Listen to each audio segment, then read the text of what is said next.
সেবকে তিস্তার ওপরে তৈরি হবে নতুন সেতু। করোনেশন ব্রিজের বিকল্প সেতু তৈরি করবে সড়ক ও পরিবহন মন্ত্রক। ডিপিআর তৈরি হয়ে গিয়েছে বলেই দাবি, আর ডিসেম্বরে টেন্ডার।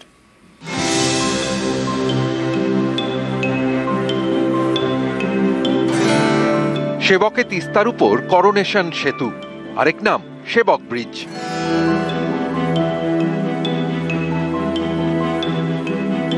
শিলিগুড়ি থেকে মংপং হয়ে ওদলাবাড়ি, তারপরে ডুয়ার্স ছুঁয়ে আলিপুরদুয়ার, কোচবিহার, অসম, ভুটান। স্বাধীনতার আগে এই সেতুর জন্ম, কাছেই সেবক ও শুকনার সেনা ক্যাম্প। করোনেশন ব্রিজ দিয়ে সেনাবাহিনী, বায়ুসেনার গাড়ি যাতায়াত করে। কাছেই ভারত চীন সীমান্ত। দেশের নিরাপত্তার দিক থেকে গুরুত্বপূর্ণ এই ব্রিজ দুর্বল হয়ে পড়েছে। বহু বছর ধরে ভারী যান চলাচল বন্ধ। এই সেতুর কাছে বিকল্প ব্রিজ তৈরি করবে সড়ক ও পরিবহন মন্ত্রক। তৈরি হয়ে গিয়েছে ডিপিআর। এই সেতু তৈরিতে খরচ হতে পারে প্রায় 1200 কোটি টাকা।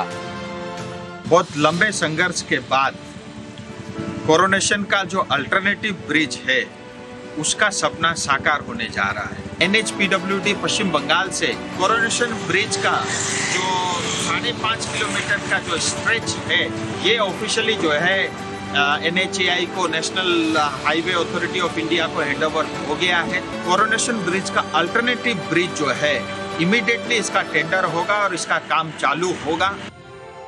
করোনেশন অর্থাৎ রাজ্যাভিষেক।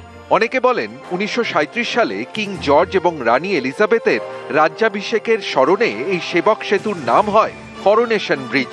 2011 সালে ভূমিকম্পে সেতুর পিলারগুলির ক্ষতি হয়, ভারী যান চলাচল বন্ধ হয়ে যায়। উত্তর পূর্বাঞ্চলের সঙ্গে যোগাযোগের গুরুত্বপূর্ণ এই পথে বিকল্প ব্রিজ তৈরির দাবি দীর্ঘদিনের।